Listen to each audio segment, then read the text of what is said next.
Ladies and gentlemen, settle into your seats around this worn green baize table of fate, where the chips stack high and the shadows play tricks on the light, because we're about to shuffle through the full deck of a life that started with nothing but a dream and a dribble, climbed to the pinnacle of basketball glory, and now teeters on the edge of a federal bust that could fold it all like a bad bluff. This is the story of Chauncey Ray Billups, the kid from Denver's rough and tumble streets who became Mr. Big Shot, the unflinching floor general who drained daggers when the clock ticked down to nothing, only to find himself anteing up in underground dens where the house, backed by wise guys and rigged shufflers, always takes the pot. From playground hustles to NBA championships, from Hall of Fame enshrinement to handcuffs at dawn in a quiet Oregon suburb, we're dealing the hand of rise and catastrophic fall, laced with the scent of high-stakes poker and the bitter aftertaste of betrayal. No limits here, folks. We're going deep, card by card, for the full 90 minutes it takes to lay it all bare. Place your bets. We're in it to the river. Imagine the scene. It's the crisp fall of 1976, September 25th to be exact, in the heart of Denver's 5 Points, a neighborhood where the air hangs heavy with the promise of trouble and the faint echo of jazz from better days. Chauncey Ray Billups comes into the world as the third of 5 children, born to Rayanita Billups, a single mother with calloused hands from slinging plates at diners by day and scrubbing floors by night, piecing together a fragile stack of dollars to keep the eviction notice at bay. No father figure in the frame, just the relentless grind of survival in a place where boarded-up storefronts outnumber open doors, and the corner boys peddle dreams in plastic vials that vanish like smoke. Gangs prowl the blocks, the Bloods with their red rags, the Crips in blue, turning every alley into a potential showdown, every night into a roll of loaded dice. The streets were a casino you couldn't afford to lose in, Chauncey would reflect years later, his voice steady but edged with the gravel of memory. But Rayanita? She was the unyielding dealer, stacking the odds in her son's favor with rules carved in stone. Hit the books or hit the pavement, but basketball was the only game allowed. No side bets on trouble, no folding under pressure. She biked him to practices, packed peanut butter sandwiches for road trips, and stared down the chaos with eyes that said, "Not my boy, not today." And so, little Chauncey, barely tall enough to palm the ball, finds his sanctuary in a rusted hoop bolted to a telephone pole in the back lot, the chain net rattling like loose change in a beggar's cup. Dribble after dribble on cracked asphalt that bites at his sneakers. Shoot after shoot under the glare of a single street lamp flickering like a faulty neon sign.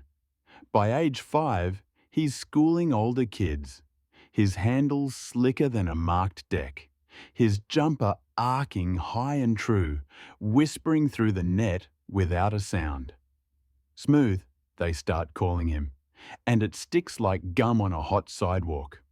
While his brothers test the edges, one lands in county lockup for a youthful indiscretion, another dances close to the flame without getting burned. Chauncey channels the fire into fadeaways and crossovers, turning every pickup skirmish into a personal vendetta against the hand he'd been dealt. Age 8, he's dropping 20 on teenagers who tower over him, their egos bruised worse than their jump shots. Age 10, the local AAU coaches circle like vultures at a kill, whispering about state titles and scholarships. Rayanita nods, packs his gear, and reminds him, "Talent's a loan, baby. Pay it back with sweat." The neighborhood whispers odds on him washing out. Just another kid chasing fool's gold. But Chauncey? He raises every time, his resolve hardening like clay in a kiln. Fast forward to the halls of Montbello Junior High, where the stakes climb and the crowds swell. Chauncey averages 30 points a night, effortless as breathing. His vision on the court reading defenses like a quarterback scanning signals from the sidelines. Freshman year at Denver East High School hits in 1991, and the gym transforms into his private arena, the Angels faithful packing the bleachers to watch a 14-year-old phenom start varsity and pour in 18 to 20 points like clockwork. Cool under the lights as a high roller at the felt. Sophomore season rolls in, and it's state championship gold. Chauncey earning finals MVP honours with 32 points in the title tilt. His free throws swishing clean while the opponent's hands shake like a novice folding a pair. Junior year, he's at 24 per game, all state ink drying on his name before the buzzer sounds. Then comes senior year, 1994 to 95, the crescendo. 26.8 average, 5.2 rebounds, 4.4 assists, a symphony of skill that silences doubters and draws scouts like moths to a flame. Colorado's Mr. Basketball, McDonald's All-American, Parade Magazine's elite squad. He's the full house nobody saw coming. College suitors flood the line. UCLA's Steve Lavin promising Hollywood shine. Kansas's Roy Williams dangling Jayhawk banners. Michigan State's Tom Izzo eyeing Spartans' grit. But Chauncey stays true to the home pot, committing to the University of Colorado Buffaloes in Boulder. "This is where I build my bankroll," he tells his mum, her pride swelling like a winning streak. Rayanita hugs him tight, whispering, "Play smart, son. The table's always watching." Freshman campaign, 1995 to 96. Chauncey crashes the scene like a hot streak nobody can cool. National Freshman of the Year nods from ESPN and the Sporting News. 17.8 points, 4.2 boards, 5.8 dimes per outing, steering the Buffs to the NIT quarterfinals with poise beyond his years. The Coors Events Centre pulses with his name, a massive mural of his silhouette now gracing the northeast corner as part of his Chauncey's Kid Roundup outreach, a nod to the boy he once was. Sophomore year pushes to 18.5 per game, but storm clouds gather over the program. A recruiting scandal erupts like a busted flush. Allegations of cash-stuffed envelopes and late-night enticements swirling through Boulder. Chauncey gets pulled into the vortex, testifying under oath that he never touched a tainted dollar, emerging cleared but scarred, the smoke clinging like a bad bet. The heat proves too much. He declares early for the 1997 NBA draft, heart-pounding as the lottery balls tumble. June 25th, Boston Celtics select him third overall, inking a $57 million guarantee that feels like hitting the jackpot on a river card. Beantown calls, the green jerseys gleaming under arena lights. "Time to go pro," he grins, suitcase packed with Buff swag and unbreakable will. Little does he know, the league's a shark-infested lagoon, and his early swims are anything but smooth. Rookie season, 97 to 98. The wheels wobble hard. 6.6 points off the pine, buried behind vets, Rick Pitino's bark echoing in his ears. "You're soft, kid. Toughen up," while Celtics fans shower booze like confetti at a funeral. The bust label sticks like tar, whispers of overrated phenom trailing him from coast to coast. Mid-season trade to Toronto Raptors for D. Brown and a guy named Chauncey Jenkins, irony's cruel joker, lands him in Canada where he flashes 11 points per, but the team craters around him, folding faster than a pair of juices. Summer 98, signs with Minnesota, gets waived like yesterday's news.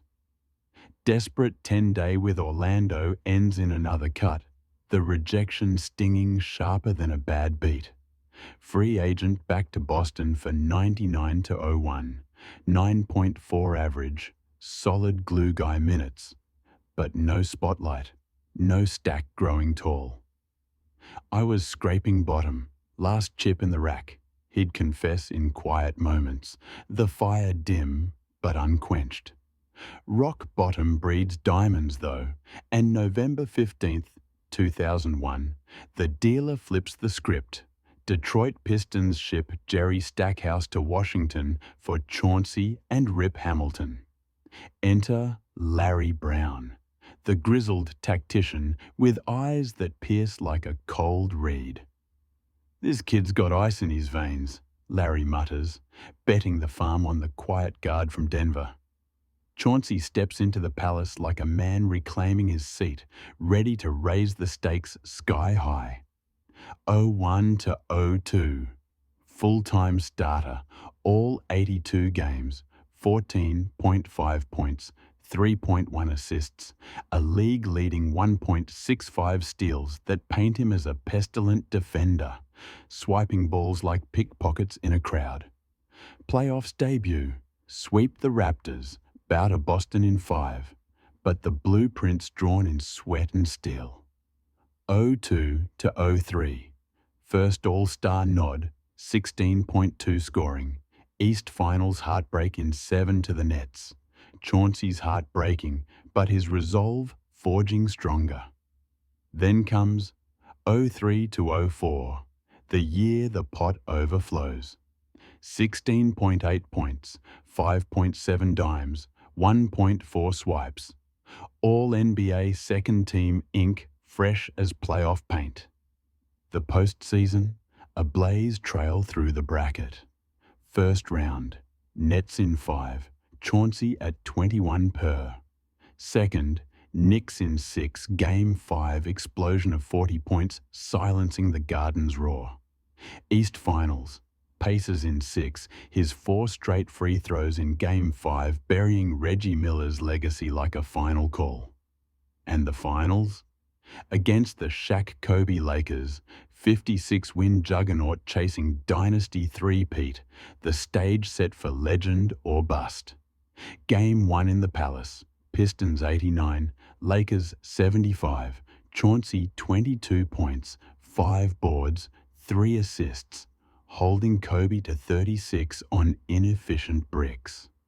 Game 2, 99 to 91 Detroit, 23-5-3 line. LA's panic rising like steam from a busted boiler. Game 3 at Staples.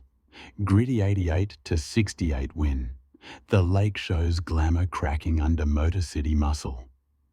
Game 4, 92 to 87, the noose tightening. Game 5. Kobe's 36 can't save the 97 to 75 loss. Series back to Detroit. Game 6, supernova.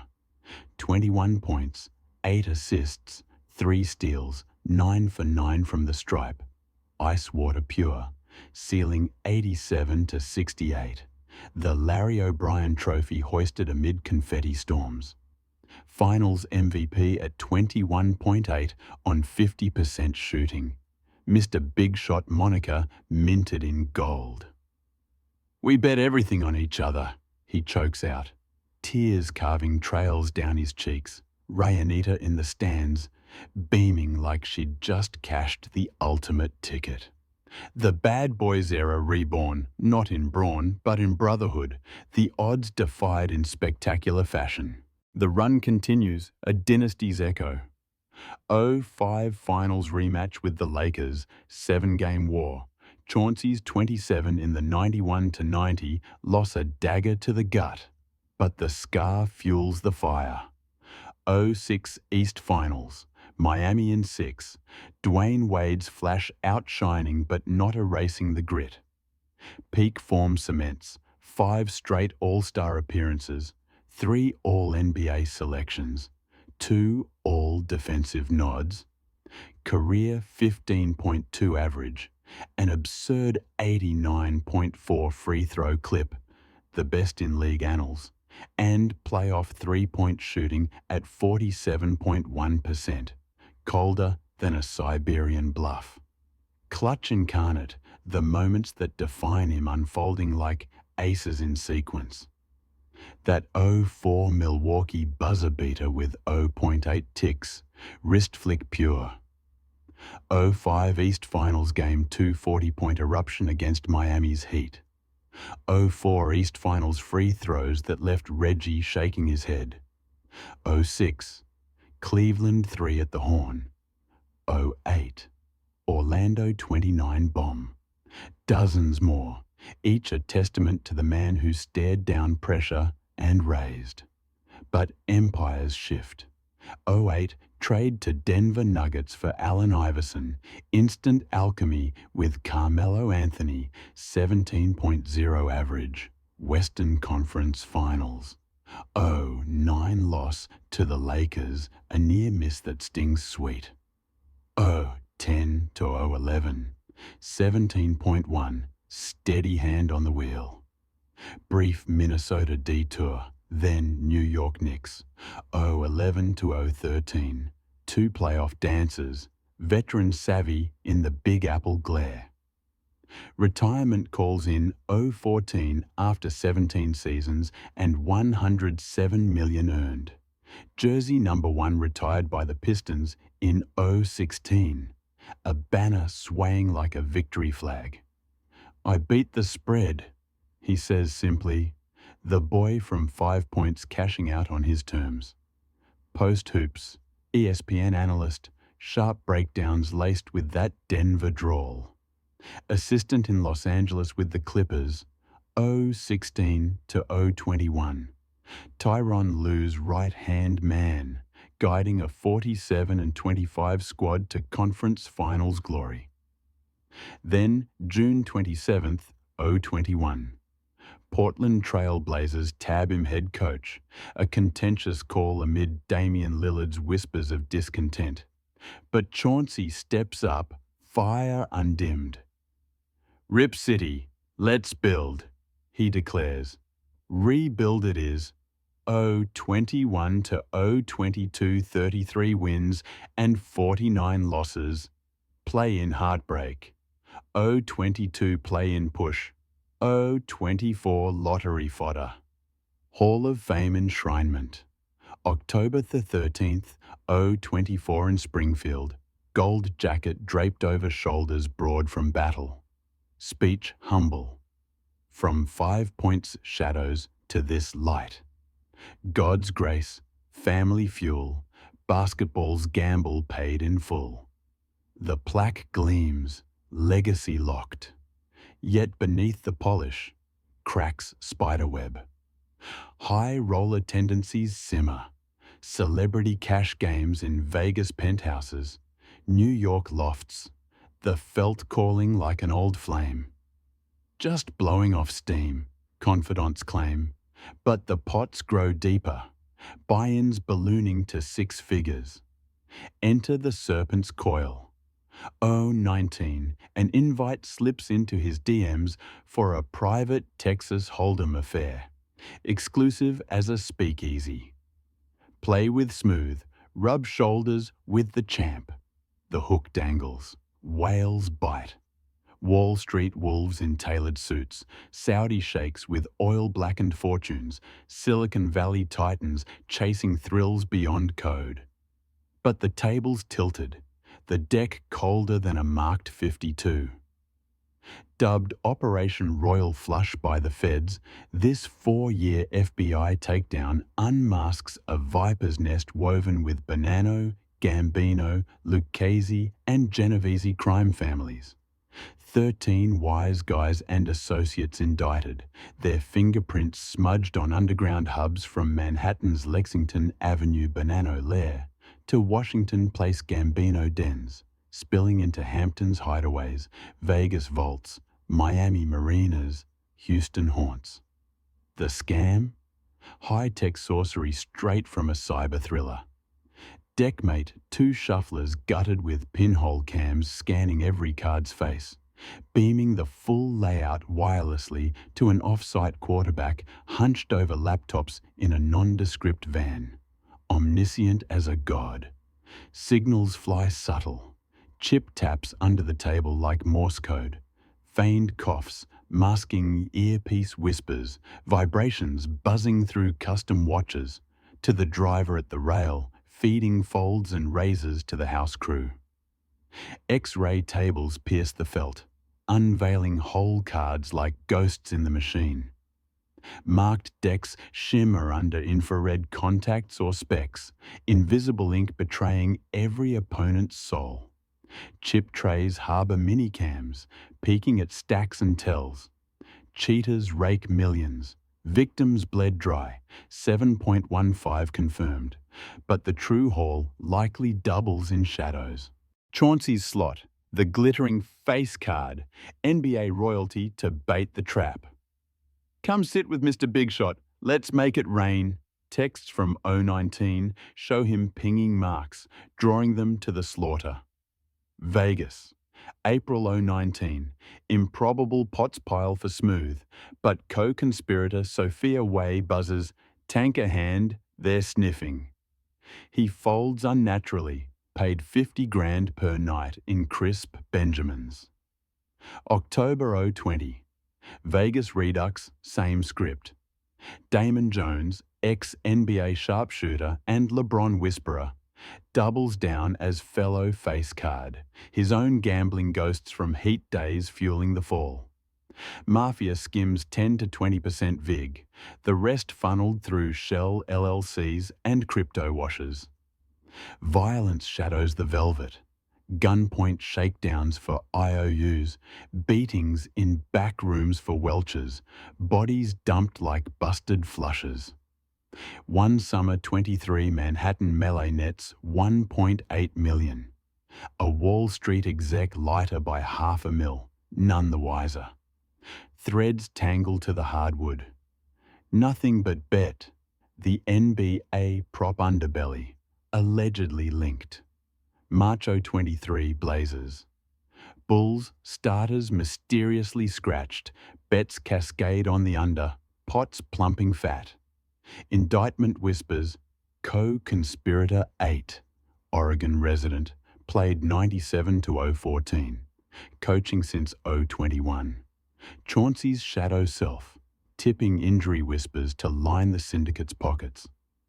Hundreds of thousands wagered on 7, 023 and 024 games, insiders from 5 squads feeding the beast. Rozier's Hornets tenure allegedly twisting performances for profit. Jonte Porter's lifetime ban a grim prelude. October 23rd, 025. Blazers opener crumbles in defeat. The Moda Center's energy flat as day-old beer. Dawn cracks at 5 a.m. in Lake Oswego's manicured sprawl. Chauncey's sprawling manse a fortress of floor-to-ceiling windows overlooking manicured lawns. Black SUVs screech to halt. FBI stormtroopers in tactical vests battering the door. Federal agents, open up. Flashbangs popping like champagne corks gone wrong. Piper Billups, wife of nearly 3 decades, bolts upright in silk sheets, heart hammering. The kids stir in panic. Sydney, 20-something exec with the Timberwolves, eyes wide in disbelief. Sons scrambling for cover, the American dream fracturing like cheap crystal. Chauncey, 49 and fit from sideline sprints, yanked from bed in boxers and a hoodie, wrists zip-tied behind. Hollow gaze fixed on the floor as agents rifle drawers for devices. Ledgers. The detritus of deceit. For the family, Piper murmurs, voice steel through tears, clutching a robe as the convoy peels out toward the Mark O. Hatfield U.S. Courthouse in Portland's drizzle. Arraignment unfolds in a chamber humming with fluorescent buzz, Chauncey shuffling in cuffs and shackles, hoodie shadowing eyes that lock onto Piper in the gallery, stoic mask cracking for a flicker of sorrow. Sydney watches from the back row, shattered fragments of pride pooling in her lap. Judge lays down terms. 1 million bond posted by noon, passport surrendered like a white flag, travel chained to Oregon and Colorado only, no whiff of gambling, no contact with co-defendants save through counsel. Released by 4 p.m., he steps into grey skies, Piper's arm linked tight, a phalanx of lawyers buffering the flashbulbs. Blazer's brass moves swift. On administrative leave pending review. The statement reads, Tiago Splitter tapped interim, his Day 2 debut. A 139 to 119 thumping that feels hollow as a bluff called. NBA memo drops like a gavel. Injury reports under microscope, every lineup scrutinized for syndicate stench. Clippers faithful, old employers chant FBI. FBI. As Portland visits, the taunt echoing like a loser's lament. October 28th dawns today, 5 days post-raid, and Lake Oswego's lockdown grips like a full Nelson. Chauncey's homebound, prepping war with attorneys Chris Haywood and crew, pouring indictments thick as a novel. 1 count wire fraud conspiracy, 4 money laundering conspiracies, max exposure 40 years if the jury buys the Fed's tale. Scam artist in a whistle, prosecutors paint him, texts and wires weaving the noose. But Haywood fires back. Men of integrity don't cheat legacies. Chauncey never gambled hoops, never tipped a scale. This tarnishes nothing. He'll fight with the tenacity of 28 years in the game. Teammates murmur shock. Danny Avdija, pre-Warriors tilt, voice soft. We love Chauncey, what he's built here. Focus on ball, pray for his kin. Dame Lillard, ex-charge, texts support from afar. Mentor, father figure, this can't be. Pistons icons Ben Wallace and Rip Hamilton issue joint missive. Brother's heart pure, odds were always his to beat. Yet whispers swirl, a 1997 Boston assault allegation settled out of court in, a ghost some fans never forgave, now exhumed like a buried ace.